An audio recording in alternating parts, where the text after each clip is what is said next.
আমার নাম হাসান, আমি বাহরাইনে থাকি। আমার হাতে বারবার জয়েন্ট ছুটে যেত। তারপর আমি বাংলাদেশে আসছি, আসার পরে বাহরাইন থাকতে অনেকবার হয়েছে, তারপর কতবার? বাংলাদেশে বাহরাইন থাকতে হয়েছে প্রায় 10-12 বার মতো। 10-12 বার। দেশে আসার পরে 3 বার হয়েছে। তারপর আমি আরিফ স্যারের কাছে আসি। তারপর আসার পরে আমার হাতে অপারেশন করা হয়। ইনশাল্লাহ 3 মাস হয়ে গেছে। 3 মাস ভিতরে আমি আলহামদুলিল্লাহ অনেক সুস্থ আছি। অনেক আর তোমার ঘুমের মধ্যেও জয়েন্ট ছিঁড়ে যেত? জয়েন্ট ছুটে যেত ঘুমের ঘুমের মধ্যে। জয়েন্ট ছিঁড়ে যেত। তো আমরা আমাদের রোগীর মুখ থেকে শুনলাম ওনার শোল্ডার জয়েন্ট ডিসলোকেশন হয়েছিল।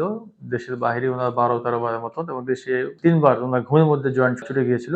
এবং আমরা তার পরবর্তীতে ওপেন লেটার জেট প্রসিডিউর, যেটাকে শোল্ডার ডিসলোকেশনের অপারেশন করি। এবং আমাদের রোগীর মুখ থেকে শুনলাম উনি এখন আলহামদুলিল্লাহ ভালো আছেন। আমরা তার একটু দেখবো তার জয়েন্টটা আছে। আমরা এখন রোগীর মুভমেন্ট দেখবো, জয়েন্টের মুভমেন্ট। সামনে, পাশ থেকে। আচ্ছা, আবার নতুন করে। হ্যাঁ, তার উপর ছোট একটি স্কার মার্কস, এবং আমরা তার এখন হাতের মুভমেন্ট তা দেখবো।